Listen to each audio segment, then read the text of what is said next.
안녕하세요. 이번 영상은요, 초등부 학생에 대해서 이제 말씀을 한번 드려보려고 하고요. 초등부 수학에 대해서 이제 말씀을 한번 드려보겠습니다. 어, 저한테 이제 질문을 주신 학부모님께서 어떤 말씀을 하셨냐면요. 그 연산을 어느 정도까지 진행을 해야 되느냐, 뭐 이런 것에 대해서 말씀을 하셨습니다. 어, 그 내용, 그 내용이 어땠냐면요. 그 초등학교 지금 고학년에 해당이 되는데 이 친구가 연산에서 계속 실수를 한다라는 거예요. 그리고 이게 좀 빠르지 않다. 그래서 이게 도대체 무슨 뭐가 문제인지 모르겠다 이런 말씀을 하셨거든요. 그래서 뭐 자세한 이제 내용을 이제 제가 다 설명드린 것은 아니지만 대략적인 내용 자체가 이렇습니다. 그러면 어, 음, 이게 또 학생들마다의 편차가 분명히 있지만 제가 여러 학생들을 이렇게 보면서 초등부 학생들을 보면서 어떤 생각을 제일 많이 하냐면요. 우선은 연산은 사칙 연산이 우선은 제대로 된다. 그리고 제대로 계산을 할 수 있다라고 했을 때 그것에서의 문제라기보다도 문제를 읽고 그 문제에서 요구하는 식을 세우질 못했거나 그리고 식을 세웠을 때 거기에서 그 연산 자체에서 실수가 나오는 경우 이렇게 생각을 하고 있거든요. 자, 그러면 이제 제가 드리고 싶은 말씀은 보통 연산 자체가 너무 속도가 더디고 그리고 실수가 너무 많이 나온다 그랬을 때 그 실수라고 하면 제 생각에는 100문제 정도를 풀었다. 뭐 100문제까지도 필요 없고요. 한 10문제라고 할게요. 10문제를 풀었다라고 했는데 실수 자체가 뭐 5개씩 나온다. 그러면 이거는 문제가 큰 거죠. 아주 기본적인 연산에서 실수가 그렇게 많이 나온다. 그러면 이거는 연산을 주로 하는 그런 문제집을 사서 연습을 시키는 게 좋긴 합니다. 예, 뭐 그런 거 있잖아요. 눈높이 수학, 뭐 구문 수학, 뭐 이런 거요. 그래서 그런 거로 이제 충분히 연습을 하면 된다라는 말씀밖에 못 드리겠어요. 그거는요. 왜냐하면 연산은 이제 분명히 이해를 통해서 왜 이런 연산이 일어났는지 뭐 이런 것에 대해서는 파악을 할 수가 있는데 그러니까 이런 것에 대해서 공부를 하고 이제 연산을 연습을 하면 되는 거지만 연산이라고 하는 게 나중 가서는 습관처럼 바로바로 이제 풀이가 나와야 된다라는 거라 이거를 이해 범주다라는 생각은 하진 않고 있거든요. 그래서 이런 그 실수가 이제 빈도수가 너무 많다라고 하게 되면 방금 말씀드린 대로 뭐 구몬이나 뭐 눈높이나 뭐 기탄 수학이라던가 이런 식으로 문제집을 사가지고 꾸준하게 풀려보는 게 저는 나쁘진 않다 이런 생각이 들고 그게 최선이다라는 생각을 하고 있어요. 다만 이런 게 있죠. 아주 쉬운 예를 들어서 17, 아니 뭐 17 더하기 13 뭐 이런 거를 한다라고 했을 때요. 저학년 학생들이. 그러면 우선은 13에서 3을 우선 17이랑 먼저 더해서 20을 만들어 버리고 그 20에다가 10을 더해서 30이 된다. 뭐 이런 식으로 체계적 사고를 만들어내는 것은 전 나쁘지 않다라는 생각이 드는데 그게 꼭 아니다라고 한다면 역시나 연습량을 좀 늘려가지고 좀 기계적으로 바로바로 풀 수 있게끔 그리고 실수가 나오지 않게끔 연습을 시키면 된다 이렇게 조언을 드릴 수 있을 것 같고요. 그 다음에 이제 그 연산을 할 때, 그 연습을 할 때 가장 중요한 게 뭐냐면 단시간에 많은 문제에서 정답률을 높인다라는 방향으로 가지 마시고요. 문제를 풀더라도 틀리지 않게끔 푸는 게 중요해요. 그러니까 자 시간을 잴 테니까 여기부터 여기까지 다 풀어서 맞아야 돼. 뭐 이런 게 아니라 뭐 3개 이하로 틀려야 돼. 뭐 이런 게 아니라 어, 시간을 잴게 그 시간 동안 너가 어, 풀 수 있는 만큼 풀자 대신에 틀리지 않게 천천히 그리고 차근차근 풀자 이런 식으로 가면 저는 그것도 되게 도움이 훨씬 많이 된다라고 생각을 하고 있어요. 그러니까 이유는 뭐냐면요 그러니까 실수가 나오는 그 부분을 아이 스스로가 좀 목격을 해야 되거든요. 그런데 실수가 나와서 목격을 한다라는 게 아니라 풀이를 하다가 어려운 부분이 생겼을 때에 그거를 본인이 확인을 해야 된다는 거예요. 그래서 확인을 하고 여기서는 이렇게 좀 천천히 차근차근 그리고 정확하게 어떻게 풀어야지라는 식으로 실수를 방지하면서 가야 된다는 뜻입니다. 예.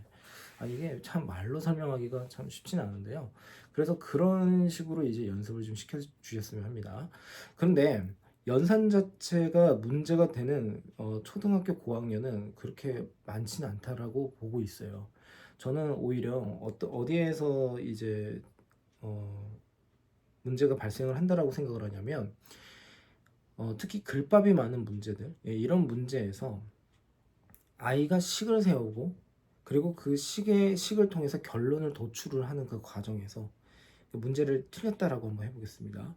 그럼 보통 대개는 이제 학부모님이나 선생님 입장에서는 워낙에 뭐 초등학교 수학이 워낙 쉬우니까 이거 틀렸네, 이거 왜 실수했어, 연산이 약하네, 이런 식으로 가는 경우가 있어요.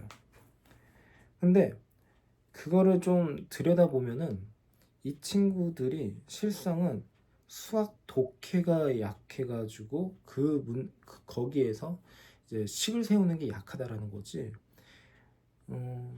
식 자체에서 실수가 나오는 경우가 그렇게 빈번하진 않다라는 겁니다. 예. 또한 식 자체에서 실수가 나왔다고 했을 때 그 빈도수가 그렇게 높지 않다라고 하면 그 부분 한 부분을 가지고서 넌 연산이 약해, 연산 많이 해야겠다, 이런 식으로 확대를 하실 필요가 없다라는 생각이 듭니다. 그래서 초등학교 학생들의 수학의 고민의 대다수는 뭐냐면요, 식을 세우는 거, 식을 똑바로 세우는 거, 글을 보고 그 글에서 나온 그 조건이 나온 부분을 식으로 어떻게 세우는지 그 연습을 시키는 게 가장 중요하다라는 말씀을 드리고요. 그러다 보니까 연산만을 특정 지어서 연습을 시킬 게 아니라 전체적인 것을 같이 연습을 시키면서 정확하게 푸는 연습을 시키게 되면 그때 연산도 같이 잡아나간다라고 보시면 돼요.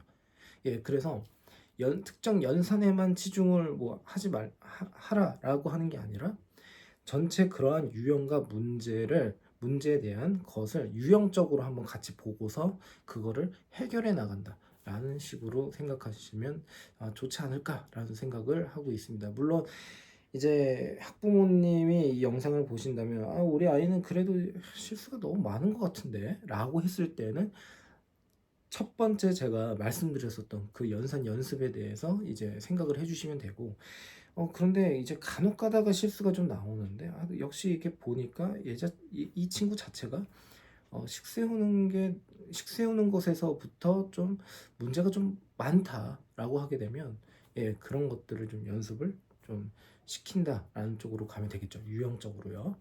자, 그 다음에 이제 그 두 번째 제가 지금 방금 말씀드린 이 내용에 덧붙여서 애들한테 한 번에 읽고 식을 세워라 라는 것을 하지 마시고요. 습관을 어떻게 들이면 좋으냐면요, 문장 단위로 끊어가지고 읽는 연습을 시키면 좋습니다. 그 이유는 뭐냐면요, 애들이 그게 애들이 독해 능력이 좋고 워낙에 이해력이 좋다라고 하게 되면 큰 문제는 없을 수 있어요. 그런데 이게 나중에 가서 고등학교 수학을 하더라도요, 중학교 수학이든 고등학교 수학이든 하게 되면 글밥이 상당히 많아지는데 이거를 읽고서 정리를 하지 못하는 애들이 정말 많아요. 생각보다 많습니다. 그러니까 연산은 강한데 이게 뭔가 글이 길어지거나 그런 문제를 계속 틀리는 애들이 있어요. 이 애들의 문제가 뭐냐라고 하면 이해력이 문제가 되는 게 아니라 정리하는 습관이 제대로 안 돼 있어서 그래요.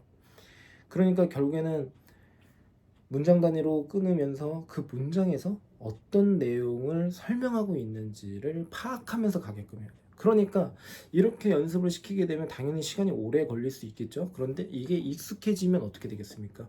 빨라진다라는 뜻이에요.